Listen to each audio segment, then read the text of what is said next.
Shangwe limezuka katika ukumbi wa bunge jijini Dodoma wakati kikao cha 53 cha mkutano wa bunge kinachojadili bajeti kuu ya serikali inayofikia takriban shilingi trilioni 62 baada ya kutambulishwa kwa watoto 15 wa mbunge wa jimbo la Mbogwe mkoani Geita, Ferguson Mkingwa. Utambulisho huo umefanyika leo Juni 19 mwaka 2026 bungeni Dodoma, ambapo shangwe lilizuka baada ya mwenyekiti wa bunge Deodatus Mwanyika kusoma orodha ya wageni kama ilivyoandaliwa.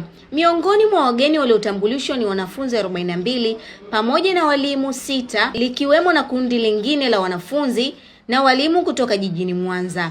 Baada ya utambulisho huo, baadhi ya wabunge na wageni walishangilia kwa muda, hali iliyosababisha ukumbi wa bunge kujawa na furaha na vicheko.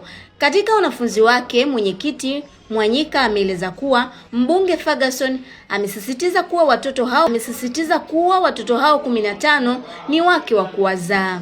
Aisha Charles, Tifu TV.